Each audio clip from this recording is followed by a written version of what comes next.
ऊपर से सारे मुकदमे वापस लिए जाए। बताइए सही है या गलत है? भाई हमने तो अखबार में पढ़ा। तो आज कोई अगर सुरक्षित नहीं है तो संविधान कैसे सुरक्षित होगा? और याद रखिएगा, संविधान कागज का पुलिंदा नहीं है।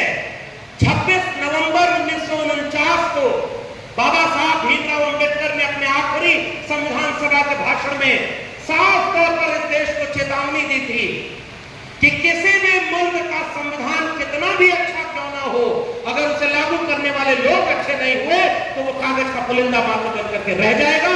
उस अच्छे संविधान को कुछ नहीं आप कर पाएंगे। इसलिए संविधान अच्छा तब होगा जब उसे लागू करने वाले लोग अच्छे हो।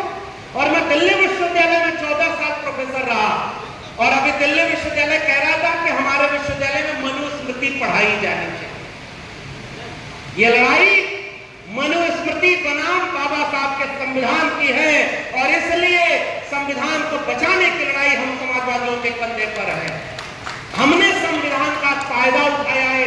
मंच पर जितने लोग बैठे हैं, इस सभागार में जितने लोग बैठे हैं और मैं यहां खड़ा हूं, अगर इस देश में बाबा साहब भीमराव अंबेडकर का संविधान और मंडल कमीशन लागू न होता तो मैं आजमगढ़ के किसी खेत में खेती करता या गाय भैंस चरा रहा होता। ये कड़वी सच्चाई है। हम यहाँ हैं, हमारे हाथ में कलम और किताब आई क्योंकि इस देश में बाबा साहब का संविधान लागू हुआ।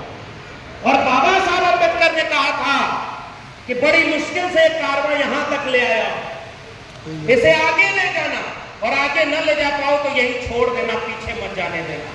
समाजवादी लोगों, आज हमारे आंख के सामने एक कड़वी सच्चाई है कि बाबा साहब के संविधान के कारवा को हजारों मील पीछे ले जाया जा रहा है। इसलिए सुप्रीम कोर्ट ने कहा कि जो क्रीमी लेयर ओबीसी में थी अब वो एससी और एसटी में भी लागू कर देंगे।